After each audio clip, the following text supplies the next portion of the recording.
क्या तुम्हें लगता है कि बुक पढ़ना बहुत ज़रूरी है?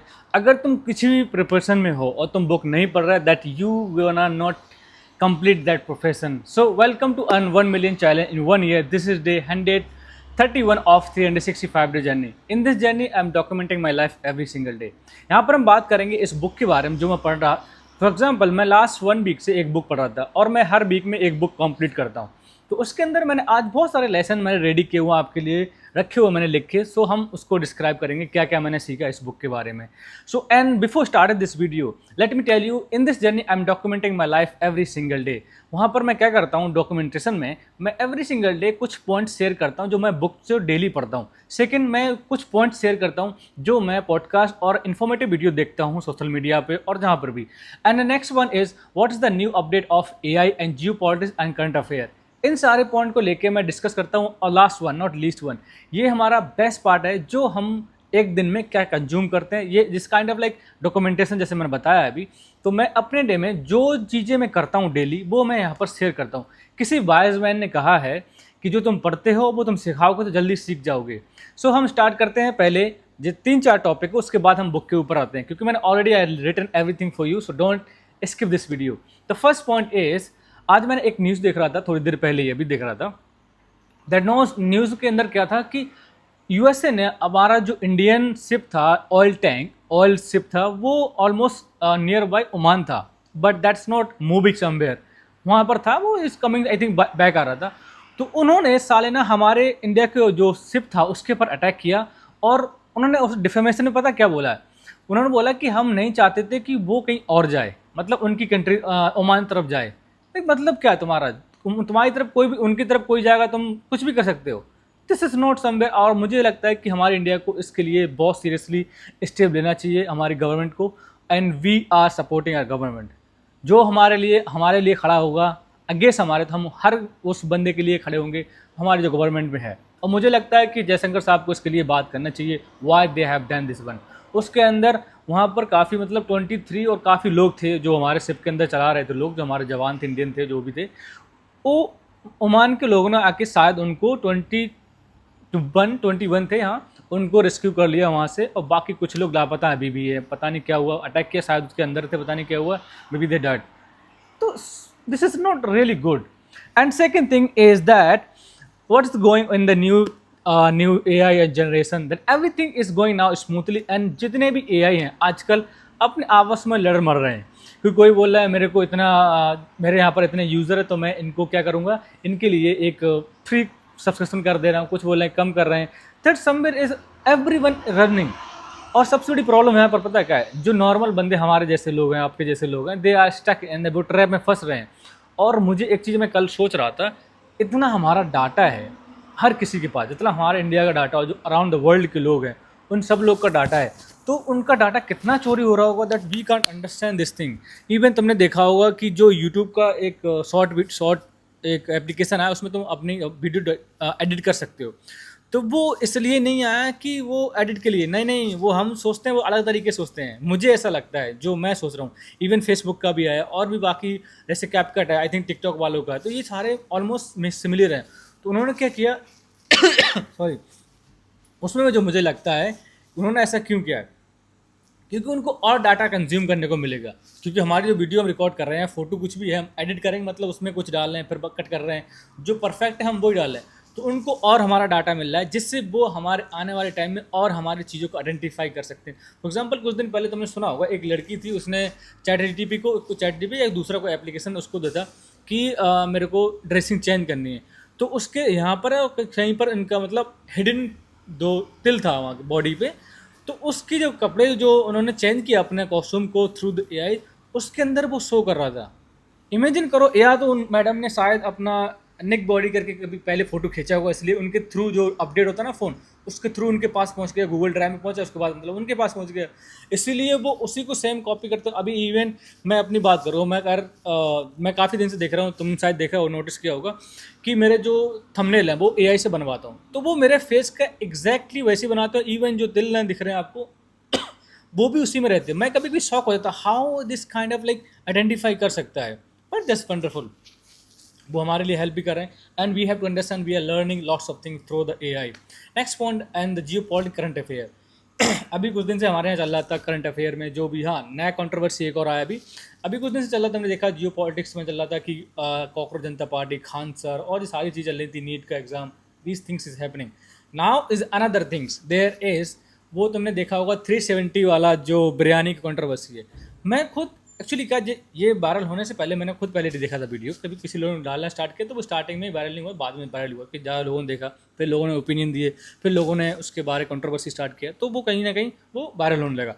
तो अब मैं तुम्हें बताऊं कि जब मैंने देखा मैं खुद शॉक हो गया, एक बंदा ऐसे कैसी घिनौनी हरकत कर सकता है, and even they are sitting in that place और वो सब की सब हंस रहे हैं. No one like feel offended, even there was some women also there, like लड़कियां थी वो भी देख रही हैं, they are also laughing. What the hell is this going on in India? मतलब तुम एक बंदी की हेल्प करो, इसका मतलब क्या, तुम कुछ चाह रहे हो उससे? अगर नॉर्मली इसमें हेल्प करने उसने तुमने पार्टी जो भी तुम्हारी डेट तक कुछ भी था, फॉर एग्जाम्पल अगर नॉर्मली तुम रोड किसी क्रॉस कराओ, कोई लेडीज है, ब्लाइंड है, कोई भी है, तो उसको तुम कुछ चाहिए होगा. What the hell is this? Help करना एक अलग चीज़ है भाई, तुम उसके लिए तुम सोच रहे हो मुझे रिटर्न में कुछ मिलना चाहिए. This is so ridiculous. मतलब पता नहीं उनके पेरेंट्स ने उनकी कैसी परवरिश की हो, कैसा इन्वायरमेंट भी रहा हो सकता है, क्योंकि कभी कभी पेरेंट्स इतने गंदे तरीके से किसी को नहीं सिखाते, बट जो इन्वायरमेंट लोगों को होता है वो कहीं ना कहीं बहुत चीज़ें चेंज कर देता है. एंड लास्ट वन नहीं है ये, अब आता है मेरा डे के बारे में. आर डे मेरा मॉर्निंग शिफ्ट था, तो उसमें क्या हुआ कि मैं मॉर्निंग शिफ्ट में गया, and there was another guy who with me because there are some event, so I have to take care of that. So मैं चला गया वहाँ पर, और उसके बाद जो बंदा था दैट्स रियली, मतलब वो बंदा मेरे को कभी कभी बहुत गुस्सा आता है, फिर मैं सोचता हूँ इग्नोर कर देता हूँ कि let's ignore him, why we need to think about them, why it's that's not important too much. तो वो कुछ ऐसी चीज़ें हुई, मुझे बहुत गुस्सा आया. फिर मॉर्निंग था, मैंने सोचा यार क्या, इसको थोड़ा बोला भी, but he was just not listening because there are some reason. तो मैं ठीक है छोड़ दिया उसको. I did start to talking him. मतलब अब मैंने सोचा है कल क्योंकि मैं सिर्फ काम से काम रखूँगा, that I will not talk to him too much. मतलब पहले इस तरीके से मैं काम को लेकर साइड में कर देता था, नहीं. अब दिस इज़ लाइक, अगर तुम डिसरिस्पेक्ट कर रहे हो your senior, that somewhere you are just showing that you are very rude. अगर मैं अपने सीनियर को कोई डिसरिस्पेक्ट कर रहा हूँ तो somewhere that I am showing that I am the rude. और ये रूड ही है, ऐसा कुछ नहीं है. और ये मेरा दिन था कि आज पूरे दिन बिजी रहे, मतलब ब्रेक पे आए, फिर मम्मी से बात किया, and there some discussion, there like मैं पेरेंट्स से डेली एवरी सिंगल डे बात करता हूँ. अब मुझे नहीं पता आप क्या सोचोगे, मेरे पास कुछ भी हो, अगर मैं मतलब जिस दिन बात नहीं होता मेरा दिन अनकम्प्लीट रहता, और मैं चाहता हूँ मैं अगर घर से बाहर रहूँ हमेशा मेरे साथ ऐसा ही रहे कि मैं डेली बात करता हूँ, जिससे लाइक एक कनेक्शन होता है अच्छा, मतलब पेरेंट्स के साथ. इवन तुमने एक वीडियो देखी काफ़ी साल, 2-3 साल हो गए शायद, तुमने देखा होगा कि एक बुजुर्ग अंकल आते हैं ओल्ड सिटीजन, वो मोबाइल की शॉप पे आते हैं, तो बोलते क्या है कि बेटा देखना ये फ़ोन ख़राब हो गया, क्या हुआ इसमें, मेरे बेटे का कॉल नहीं आता, पहले आता था. ये शायद तुमने देखा होगा. तो वो video like somewhere like connected, like बंदा वो बेटा उनका बाहर कहीं कंपनी में काम कर रहा है, तो फ़ोन भी नहीं कर सकते, तुम क्या है यार, तुम एटलीस्ट एक बार फ़ोन कर लो. दैट्स वो उनके अंदर अच्छी सी फीलिंग है कि हाँ मेरा बेटा वहाँ पर है, बेटी है, जो भी है. तो मुझे लगता है कि हर एक बंदे को अगर घर से दूर रह रहा है, एवरी सिंगल डे अपने पेरेंट्स से बात करना चाहिए, चाहे और किसी से करो या मत करो. तुम्हारी गर्लफ्रेंड और वाइफ के लिए तुम्हारे पास टाइम है, बट पेरेंट्स के लिए नहीं है, दैट्स इट्स नॉट गुड. तुम अगर 5 मिनट भी बात करोगे ना, पूछ लो हेलो हाय कैसे हो, सब खाना ना हो गया, क्या था, कोई समाचार, कुछ भी किसी ने बोला, दिस सिंपल थिंग. और मैं भी यही करता हूँ, पूछता हूँ खाना पीना हुआ, और कोई न्यू अपडेट है, कोई कहीं से भी कुछ भी, and discuss. And some time कोई टॉपिक होता है बड़ा छिड़ जाता है, जिस दिन मैं फ्री होता है, जिस दिन मेरा ऑफ होता है, तो मैं लंबा टॉपिक छिड़ जाता है, हम बात करने लगते हैं. इवन मैं ग्रुप कॉल करता हूँ, मेरा भाई और सब लोग मिलकर एक ग्रुप बनाया हमने, जो फैमिली ग्रुप है मेरा, उसी के अंदर सीधा मैं कॉल करता हूँ, और जो उस टाइम अवेलेबल है कनेक्ट हो जाता है. हम उस तरीके से हमारा जो टाइमिंग कॉन्वर्सेशन बहुत बढ़ जाता है. सिंगल करोगे तो तुम 2-4-5 मिनट कर सकते हो, 10 मिनट कर लोगे.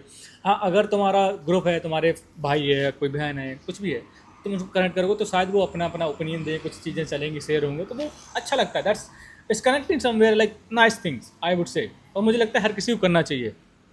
हाँ अब पॉइंट आता है हमारा बुक के बारे में.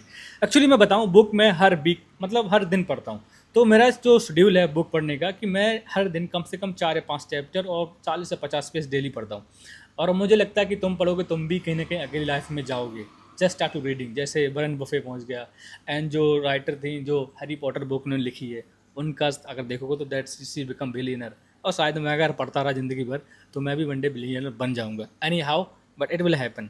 बट हाँ कंसिस्टेंसी रखनी पड़ेगी. तो मेरा जो टारगेट रहता है डेली का, अभी ड्यूटी जाता हूँ काम में और बहुत सी चीज़ें हैं, तो मुझे मतलब 40 से 50 पेज पढ़ना ऑलमोस्ट आधे घंटे से 1 घंटे बीच में लगता है समझना और क्या चीज़ रहता है उसके अंदर.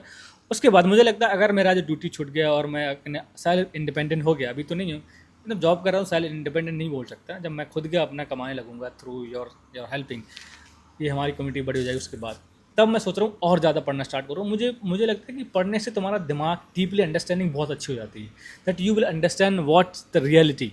अगर तुम पढ़ोगे नहीं, तुम्हारे ब्रेन के लिए बहुत, जैसे हम बॉडी को फिटनेस के लिए हम एक्सरसाइज जरूरी है ना, तुम्हारे ब्रेन को फिटनेस रखने के लिए, फिट रखने के लिए पढ़ना जरूरी है। कुछ भी पढ़ो, पढ़ते रहो डेली, चाहे तुम्हें नॉवल पढ़ो, चाहे फिक्शन बुक पढ़ो, चाहे स्टोरी बेस पढ़ो, कुछ भी पढ़ो। आजकल तो बहुत सारे एप्लीकेशन तुम पढ़ सकते हो फ्री में। इवन मैं कुछ दिन पहले पढ़ रहा था प्रतिलिपि, एक एप्लीकेशन, शायद तुमने देखा हो, नहीं देखा हो तो चेक करना, वो iOS पे भी है और एंड्रॉयड पे भी। इतनी अच्छी अच्छी स्टोरी, उसमें बहुत सारे टॉपिक्स दिए, जिसमें तुम्हारा टॉपिक फेवरेट है तुम पढ़ सकते हो। मैंने उसमें एक बायोग्राफी मैंने फॉलो कर रखा है, और भी हैं बहुत 4-5 बिजनेस मोटिवेशन, इस तरीके के मैंने काफ़ी फॉलो कर रखे हैं। तो वो पढ़ने में बड़ा मज़ा आता है। समवेयर यू विल अंडरस्टैंड, और तुम्हारी कम्युनिकेशन अच्छी होगी, तुम्हें चीज़ें समझने की और अच्छा हो जाएगा, that you will become the comprehensive. उसके बाद हमारा नेक्स्ट पॉइंट है, लास्ट वन, अबाउट बुक, जो मैंने बताया था। तो बुक मैं पढ़ रहा था, अभी मैंने बुक पढ़ी है, मैंने दूसरे वाले फ़ोन में है, दैट इज़ टेड टॉक। ये बुक है क्रिस एंडरसन। ये बंदा जो है, तुम देखो कोई जो टेड टॉक चैनल है यूट्यूब पे, उनको उसी का आई थिंक फाउंडर है मेरे ख्याल से। तो वहाँ पर ये लोग बड़े बड़े इवेंट्स करते हैं, और बड़े बड़े जो सेलिब्रिटीज़ होते हैं, बिलियनर, उनके साथ इवेंट इंटरव्यू करते हैं, इसलिए इनका नाम ज़्यादा है। तो इन्होंने बोला है, मैंने 15 ईयर्स रिसर्च करने के बाद ये बुक को लिखा है। उस बुक के अंदर बहुत सारे लेसन लिखे हुए हैं, दैट यू विल अंडरस्टैंड। इस बुक का मैं थोड़ा सा पढ़ने, ये वीडियो थोड़ी सी बड़ी हो सकती है, अगर तुम्हें इंटरेस्ट है तो I would say you will watch this video. और टोटल इसके अंदर 24 चैप्टर हैं। चैप्टर के अंदर जो हाईलाइटर्स है मैं उसको डिस्क्राइब करूँगा, उसके बाद 10 लेसन ऐसे हैं जो मैं तुम्हें डीपली बताऊँगा इसका मतलब क्या है। तो ये एंडरसन, ये बुक टेड टॉक के हेड क्यूरेटर की 15 साल की विजडम है, आइडिया को एक दिमाग दूसरे दिमाग में परफेक्ट पहुंचाने के लिए। That's a nice message. और उसके बाद चैप्टर 24 दिए हों, उसके बाद हम स्टार्ट करते हैं 1 to 4 चैप्टर में क्या दिखाया गया है। इट्स लाइक फर्स्ट है द फाउंडेशन। फाउंडेशन के अंदर क्या क्या आता है, आइडिया वर्थ स्पीकिंग, ये तुम्हें अंडरस्टैंड करना पड़ेगा क्यों ज़रूरी है। थ्रो द लाइन, अगर तुम, ये बुक स्पेशली क्या पब्लिक स्पीकिंग के लिए है। अगर तुम पब्लिक स्पीकिंग में इंटरेस्टेड हो और शायद तुम और अच्छे से बात करना चाहते हो, तो इसको बताया गया कि तुम उसमें बोलना क्या है। इससे पहले हमने बुक पढ़ी थी the art of public speaking, उसके अंदर बोला था कैसे पढ़ना, क्या बोलना है, कैसे बोलना है। इसके अंदर बहुत बताया गया कि क्या बोलना है, दैट्स रियली अंडरस्टैंडेबल। उसके बाद common traps, sell talk, ramble and speak, ये सारी चीज़ें इसके अंदर आती हैं। उसके बाद है कनेक्शन फर्स्ट, इन्फॉर्मेशन के लिए कनेक्शन ज़रूरी है और वल्नरेबिलिटी होना चाहिए, आई कॉन्टैक्ट होना चाहिए। उसके बाद चैप्टर आते हैं 5 to 8, 4 चैप्टर। और इसके अंदर है टॉक टूल्स। टॉक टूल्स के लिए कनेक्शन टूल होना चाहिए, नरेशन होना चाहिए, एक्सप्लेनेशन और परसेप्शन, ये बहुत ज़रूरी है अगर टॉक टूल होना चाहिए तो। उसके बाद चैप्टर आते हैं हमारे 9 to 12, इसको हमने डिवाइड किया है इसलिए तुम्हें लग रहा होगा how this video recording. The perception and the revelation chapter, तो इसके अंदर 3-4 पॉइंट दिए हुए हैं। माइंड चेंजिंग, परसेप्शन डिस्कवरी जैसी फील होनी चाहिए, मतलब ये अंदर से फील होना चाहिए। रिवल्यूशन, टेंशन बिल्ड करो, अब जब तुम बोल रहे हो तो उसके अंदर कम्युनिकेशन अंदर टेंशन बिल्ड करो। जैसे मैंने स्टार्टिंग में बताया था इस बुक में मैंने क्या सीखा, how was my day, how was like new update of, तो ये कहीं ना कहीं टेंशन क्रिएट कर रहे हैं तुम्हारे लिए, तो तुम पॉज करोगे, that you will understand things. उसके बाद है प्रिपरेशन। प्रिपरेशन जरूरी होना चाहिए, प्रिपरेशन नहीं करोगे तो किसी चीज़ के एग्जाम देने का प्रिपरेशन नहीं है, दैट यू गोना लूज। अगर तुम स्टेट पे जा रहे हो तो तुम्हें प्रिपरेशन करनी पड़ेगी। स्क्रिप्टिंग वर्सेज स्पॉन्टेनियसली, ओपनिंग और क्लोजिंग तुम्हें वर्ड टू वर्ड बीच में होना चाहिए। इसका मतलब क्या हुआ, जब तुम कोई भी प्रेजेंटेशन दे रहे हो तो ओपनिंग उसकी बेस्ट होना चाहिए, वर्ड टू वर्ड जो तुम लिखो उसको अच्छे से रिसर्च करो, और द लास्ट क्लोजिंग उसको भी अच्छे से तुम्हें लिखना है। उसके बाद आता है chapter 13 to 16, voice visual voice structure. इसके अंदर तुम्हें समझना पड़ेगा, इसके अंदर क्या है, विजुअल शिफ्ट तब टैब यूज़ करो जब भी वर्ड काफ़ी ना हो, तो विजुअलाइजेशन को यूज़ करो, इमेजिनेशन पे जाओ। जैसे लोगों बोले ये करोगे तो तुम्हारा इमेजिन करो कैसे होगा। फॉर एग्जांपल जैसे मैं कहूँ, अगर मैं ये बुक पढ़ता रहा लाइफ, जैसे मैंने बोला था अभी, तो मैं भी बिलियनर बन जाऊँगा। तो एक तुम्हारे लिए भी एक क्यूरियोसिटी क्रिएट हो रही कि हाँ अगर ये बंदा पढ़ता रहा तो अगर तुम भी पढ़ना चाहोगे तुम भी बन सकते हो। इसके बाद है ह्यूमन वॉइस, अगर तुम उसको यूज़ करोगे जैसे अच्छे से, मैं कभी कभी यूज़ कर पाता हूँ, piece, page, pause and tune, ये चीज़ें बहुत ज़रूरी हैं। एंड टॉक स्ट्रक्चर, मतलब अपनी ओपनिंग है, बीच में है, और जिस तरीके को स्ट्रक्चर तुम्हें बनाना, स्ट्रेटजी अप्लाई करनी पड़ेगी, तभी तुम अच्छे से तुम उस वीडियो जो प्रेजेंटेशन तुम्हारी अच्छी रहेगी, otherwise it gonna lose you. And the word drop, ये अपीयरेंस मैसेज को सर्व करो, नर्वस हैबिट सपोर्ट नहीं होती, that's nice one.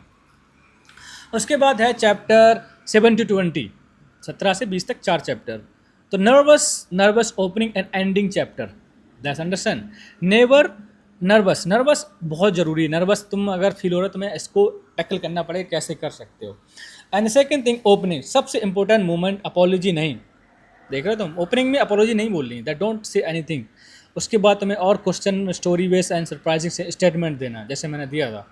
And ending, ending के लिए सबसे under prepare the elements, call back, distilling core idea, forward challenging, last time word to word. ये फिर से मैंने बोला ना, वर्ड टू वर्ड रखना अच्छे से, that's you it gonna help you lot. उसके बाद throw the line revision, kill you darling, ये बहुत ज़रूरी है, that you have to understand. जो थ्रू लाइन सर्व नहीं करता रिमूव करो, चाहे पैस अच्छा हो या ख़राब हो। मतलब अगर लाइन के थ्रू वो नहीं चल रही, तुम बोलना चाह रहे हो, that you have to understand it. उसके बाद आता है फाइनल चैप्टर 21 to 24। ये हमारा फाइनल चैप्टर इस बुक में, क्योंकि इस बुक में 24 चैप्टर दिए हुए। तो फाइनल प्रिपरेशन इज लास्ट हावर में नया कनेक्शन नहीं, स्ट्रक्चर रिव्यू रिलैक्स करो। एंड सेकेंड, स्टेज प्रेजेंट अच्छी और अंदर से जेन्युइन प्रेजेंट होना चाहिए। फॉर्मेट चॉइस करो, फॉर्मेट मतलब मैंने जैसे बताया, स्ट्रक्चर तुम्हारा स्ट्रेटजी बहुत जरूरी है। जैसे तुमने देखा होगा अभी कुछ दिन पहले एक ट्रेंड चला था, स्ट्रेटजी इज मैटर, बिकॉज है जैसे ईरान और अभी इसराइल का वॉर चल रहा था, उन्होंने स्ट्रेटजी क्या थी उनकी, उनकी जो इंटरसेप्टेड मिसाइलें थी जिसको इंटरसेप्ट करते थे, उनकी कॉस्ट थी 4 से 5 मिलियन डॉलर। मतलब इंडियन करेंसी में 50-40 करोड़, अभी 40-50 करोड़ हो गया। और उनका जो ड्रोन और मिसाइल होती थी मुश्किल से 10-20 हज़ार डॉलर, 20 हज़ार डॉलर मतलब 2 लाख रुपए, 3 लाख रुपए। इमेजिन करो, ये कहीं ना कहीं उन्होंने इकोनॉमिकली उन्होंने अच्छे से काम किया। तो तुम्हें स्ट्रेटजी अपनानी पड़ेगी, नो मैटर तुम कितने वीक हो और तुम्हारे सामने पहलवान है, तुम्हें स्ट्रेटजी अपनाओ कि इसको हम कैसे मार सकते हैं। जैसे हाथी के लिए चींटी काफ़ी होती है, तो चींटी एक हाथी को मार सकती है, अगर हाथी वाली नहीं मार पाएगा। उसके बाद है फ्यूचर स्पीकिंग, टेक्नोलॉजी टूल्स और जेन्युइन ह्यूमन डेप्थ कनेक्शन, ये कभी आउटडेटेड नहीं होते, इसके बारे में सोचना पड़ेगा तुम्हें। एंड नेक्स्ट वन, इस बुक के हमने 10 लेसन सीखेंगे, ये हमारे लास्ट हैं, उसके बाद हम वीडियो क्लोज करेंगे। ऑलरेडी 17 मिनट वीडियो हो चुकी है। मुझे लगता है कि मेरी वीडियो बहुत बेस्ट रहती है, बट हाँ तुम्हारा मेरे एक वीडियो में एक चीज़ रहती है, 2-3 चीज़ें, जिससे एडिटिंग नहीं होती है, शायद वॉइस मेरा ऊपर नीचे रहता है। एडिटिंग से क्या होता है कि लोग ज़्यादा से कनेक्ट होने लगते हैं, बट मैं एडिटिंग नहीं करता हूँ क्योंकि उसमें बहुत टाइम लगता है। मेरे पास और भी 2-3 चैनल है, मैं फॉलो चलाता हूँ उनको, तो वीडियो उसके लिए एडिट करना दैट्स रियली डिफिकल्ट। अगर हाँ तुम्हें लगता है मुझे एडिट करना चाहिए, कमेंट करो, मैं देखता हूँ फिर स्टार्ट करूँगा। और मैं सोच रहा था किसी को हायर भी करूँ एडिटिंग के लिए। मेरा जो जो मेरा बजट रहेगा मंथली 5 से 6 हज़ार रुपये हो सकता है। अगर उसमें तुम किस तरीके की वीडियो एडिट कर सकते हो, पर डे एक वीडियो चाहिए होगी मुझे, ऑलमोस्ट 30 से 50 सेकंड की रहेगी almost. So let's come on the point, this is the 10 lesson we have to take from this book. उसके जो 10 लेसन है, नंबर 1, हर टॉक के एक आइडिया होना चाहिए, सब कुछ नहीं। हर एक प्रेजेंटेशन में या तुम्हारी कन्वर्सेशन है उसमें एक आइडिया को रखो, उस पर फोकस करो। नंबर 2, थ्रो लाइन, 15 वर्ड में एक्सप्रेस करो, जितना कम कर सकते हो, जितना शॉर्ट कर सकते हो बेस्ट है। इस बुक में मैंने पढ़ा था, मैंने कल पढ़ रहा था इसके बारे में। नंबर 3, कनेक्शन इन्फॉर्मेशन से ज़्यादा इंपॉर्टेंट है। समझ में आया, कनेक्शन इन्फॉर्मेशन से ज़्यादा इंपॉर्टेंट है। कनेक्शन भी बहुत ज़रूरी है, किस तरीके से कनेक्शन बना ऑडियंस का, that's matter. Number 4, perception, discovery feel होनी चाहिए, पुशिंग नहीं। मतलब जब तुम वीडियो देख रहे, जैसे हमारा वीडियो हमने बनाया स्टार्टिंग से अभी तक, तुम कुछ ना कुछ सीखने की क्यूरियोसिटी तुम्हारे दिमाग में है कि हाँ अभी इसके बाद ये, इसके बाद ये कहीं ना कहीं मुझे हेल्प कर रही है तुम्हारे लिए। तो इसी का मतलब ये है कि डिस्कवरी फील कराओ, पुशिंग नहीं। पुश मत करो, हाँ तुम देखो मेरी वीडियो देखो, नहीं, ऐसा नहीं करना चाहिए। नंबर 5, ये इस बुक ने बताया, रिविलेशन के लिए टेंशन बिल्ड करो। हाँ, दिस इज नाइस वन। अगर तुमने इस बुक को पढ़ लिया, तुम कंटेंट क्रिएटर हो, तुम्हें प्रेजेंटेशन देना, that you will understand what it book, मतलब तुम खुद शौक हो जाओगे। मैं खुद जब पढ़ता हूँ तो मुझे कभी, इससे पहली वाली बुक थी मैंने आर्ट ऑफ पब्लिक स्पीकिंग, 2 बार पढ़ी है, और even that book help me to lot for about content creation. पहले मैं नॉर्मली पढ़ी उसको पब्लिक स्पीकिंग के लिए, फिर सेकंड मुझे समझ में आया कि इस बुक को मुझे लगा फिर से पढ़ना चाहिए, तो फिर मैंने फिर से पढ़ना स्टार्ट किया for the as a content creator. तो उसके अंदर बहुत सारी चीज़ें मैंने मतलब अच्छे से रिबिल्ड करी, इसमें मैंने स्ट्रक्चर सब कुछ रेडी कर रखा है। जैसे तुमने देखा स्टार्टिंग मैंने कैसे इंट्रो किया था, वो सब उसी की वजह से हो पाया है, पहले इतना नहीं था। अगर पहले की वीडियो चेक करो उसमें ऐसे तरीके नहीं था, बट इसमें हुआ है। Next as the number 6, voice तुम्हारा मोस्ट पावरफुल इंस्ट्रूमेंट है, वॉइस सबसे अंडरस्टैंडिंग है। मतलब जब तुम भी ये वीडियो थोड़ा बड़ा हो गया है, सॉरी फॉर दैट। तो ये जो वॉइस टून है, तुम्हारी वॉइस बहुत मैटर करती है। मतलब कि वॉइस मतलब खराब पतली मोटी बात नहीं है, इसमें बताया गया है कि कैसे तुम ब्रेक लेते हो, कैसे स्पोज लेते हो, जिससे ऑडियंस के अंदर क्यूरियोसिटी क्रिएट होगी, वो अंडरस्टैंड करेगी ये इस बुक के अंदर कुछ है। उसके बाद है नंबर 7, ओपनिंग में अपोलॉजी कभी मत बोलो। मतलब ओपनिंग में कभी भी अपोलॉजी, तुम बेशक लेट क्यों ना हो, कुछ भी हो, अपोलॉजी नहीं करना, अगर करना तो डिलिबरेटली एंड उसको मॉडिफाई करो जिससे तुम्हें और हमारे ऑडियंस को अनकम्प्लीट और सामने वाला क्या बोल रहा है कैसा रहेगा तो वो फील नहीं होना चाहिए, इसलिए बोला हुआ है कि ऐसा मत करो। Number 8, kill your darling. ये क्या है? किल योर डार्लिंग मतलब थ्रो लाइन सर्व ना करने तो करे तो रिमूव करो। मतलब इसका जैसे मैंने पहले बताया था किलिंग वाला, इसका मतलब ये है किलिंग योर डार्लिंग मतलब क्या है कि अगर तुम कन्वर्सेशन कर रहे हो, तुम्हारी लाइन से लाइन मैच नहीं कर रही, चाहे कितनी भी अच्छी लाइन हो, उसको रिमूव कर दो वहाँ से। ये इसका कोर वैल्यू है। नंबर 10 जो लास्ट वाला है हमारा, इसके बाद हम वीडियो क्लोज कर रहे हैं क्योंकि बहुत वीडियो बड़ा हो गया है, मुझे लगता है शायद आप वॉच भी नहीं करोगे क्योंकि 20 मिनट का वीडियो आजकल देखना बहुत बड़ी बात है। तो ये है 10 number, genuine human depth technology से ज़्यादा परमानेंट है। ये हमारे पॉइंट थे इस बुक के बारे में, और हम कल मिलते हैं न्यू बुक। तुम्हें बताएंगे नहीं, अभी हम कल लेके आएंगे, उसके बारे में बताएंगे कि कौन सा बुक न्यू स्टार्ट कर रहे हैं। और मैंने कल और परसों 2 दिन मैंने पॉडकास्ट पे वीडियो बनाई थी जो राजसमानी भाई के चैनल पर आया था, how to our brain work. मुझे लगता है वो तुम्हें देखना चाहिए, दैट्स रियली अंडरस्टैंडेबल। और इवन मैं सोच रहा था उसको मैं अपनी फैमिली में अपने फ्रेंड को शेयर करूँ। इवन मैं कल अपने फ्रेंड से बात कर रहा था, I was telling her that you should watch that podcast and you will understand many things through your brain. कैसे कैसे चीज़ें रहती है ब्रेन, अभी मैं इसमें एक्सप्लेन नहीं कर सकता क्योंकि वीडियो बहुत बड़ी हो गई। अगर देखना है तो कल वाली वीडियो में देखो, परसों वाली 2 में, क्योंकि जो पॉडकास्ट था बहुत बड़ा था तो मैंने 2 बार में इसको एक्सप्लेन किया है। So thank you so much watching this video, I hope you will enjoy this video. And अगर कुछ भी लर्निंग हुआ हो तो मुझे कमेंट कर जरूर बताना। अगर कुछ भी इंप्रूवमेंट करना है तो तुम इस वीडियो में बता सकते हो, जिससे मैं और इंप्रूवमेंट करूंगा तुम्हारे लिए और अपने लिए भी। और ऐसे ही पढ़ते रहिए, स्टे सेफ, जय हिंद, जय भारत।